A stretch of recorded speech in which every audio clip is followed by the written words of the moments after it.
At the edge of Sonargaon, the fort appears almost unwilling to be seen. The bricks are weathered, the lines are softened, and the air feels still enough to hold a memory. Yet this quiet place once guarded a world of movement. Sonargaon was not always a sleepy name on a map. It was once one of Bengal's old capitals, a major port, and a city tied to the pulse of river trade. Ships came and went, markets buzzed, streets, tanks, walls, and waterways formed a living fortress. Today, that history feels distant. The fort stands forgotten, but not empty. It carries the weight of an old fear and the dignity of surviving it. In a land where rivers shift and redraw the earth, forgetting can happen slowly. Cities disappear without vanishing all at once. They dissolve. As you step closer, the first thing you notice is not grandeur, it is restraint. Thick brick walls, narrow openings, bastions pressed into the corners like clenched fists.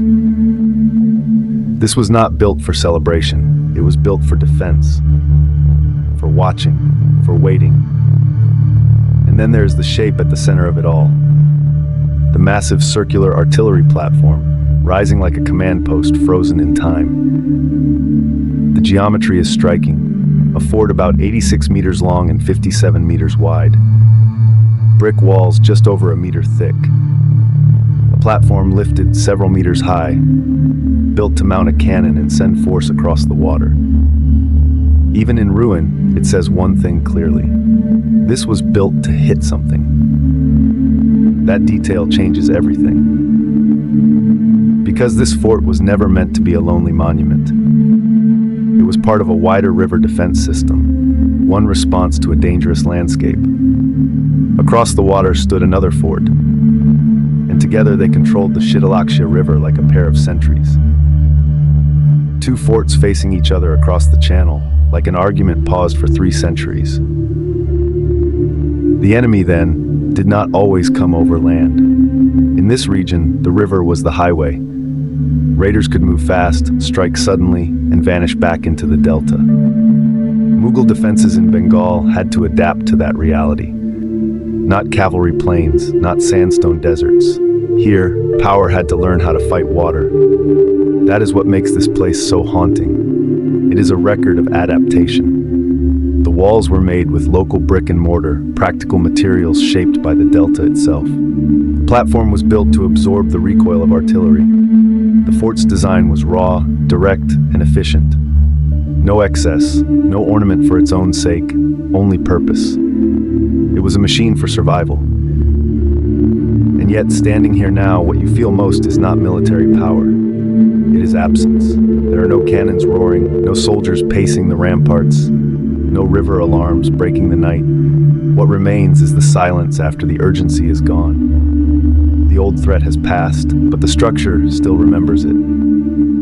That is the strange power of architecture. It stores feeling long after function ends. Sonargaon itself is full of that kind of memory. As rivers changed course across the delta, the city's importance shifted too. Power moved elsewhere, trade routes moved, people moved, and what had once been a thriving capital slowly slipped into the margins of history. That is why so many of its defenses are hard to trace today. The landscape did not simply wear them down, it absorbed them. So when we call this a forgotten fort, we should be careful. Forgotten by whom? By the map? By time? By the daily life that no longer needs it? Or by a modern world that often values speed over remembrance? Because this place is not only a ruin, it is evidence. It proves that Bengal's history was never passive.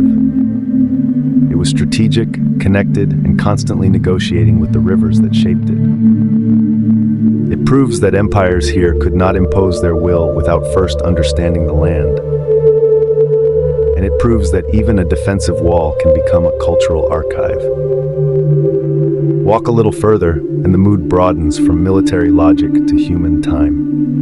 Nearby, Panamnagar feels like another kind of ghost architecture.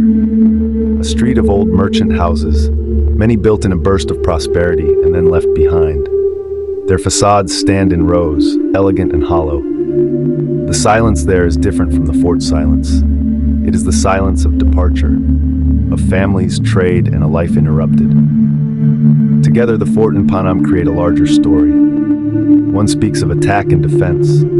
The other speaks of commerce and loss. Both speak of memory. And memory in Sonargaon is not only made of brick, it is woven too. The region is deeply connected to Jamdani, the exquisite textile tradition that still lives in and around Sonargaon, Rupganj, and Siddharganj. UNESCO recognizes Jamdani weaving as intangible cultural heritage, which matters because it reminds us that heritage is not only what we can touch, it is also what people keep doing, thread by thread, pattern by pattern, hand to hand. That contrast is powerful. A quiet fort on one side, a living craft on the other. One seems abandoned, the other continues. But both belong to the same cultural memory. Both tell us that Sonargaon was never just a place on the edge of Dhaka. It was a center of making, moving, guarding, and surviving. Even the smaller monuments nearby help complete the picture. Old mosques, old streets, old river edges. Every layer adds a sentence to the same story. This was a civilization built in conversation with water. And water, in Bengal, never stays still. That is why the fort feels so symbolic now. The river has outlasted the battles. The raids are gone, the cannons are silent. But the fort remains, stubborn and weathered, refusing to disappear completely. Its neglect is painful, yes, but its survival is also a kind of resistance. This is what makes heritage matter.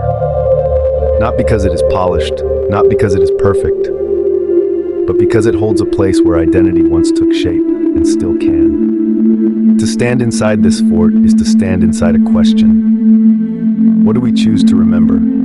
What do we allow to fade? And how much of ourselves is stored in the places we leave behind? Sonargaon answers softly. It says that history does not end when a site falls quiet. It lingers in the walls, in the river, in the weaving, in the empty street, in the bricks that still hold their line. It lingers even when the world looks away. So the forgotten fort is not truly gone. It is waiting to be recognized again. Waiting for care, waiting for respect, waiting for a future that understands the value of the past. Because in the end, this is not just about a ruin on the riverbank. It is about the endurance of memory. About a city that once mattered deeply. About architecture that still speaks, even now, in a voice almost swallowed by time. And if you listen closely, the fort is saying something simple. We were here. Visit respectfully and help protect Bangladesh's heritage before it fades.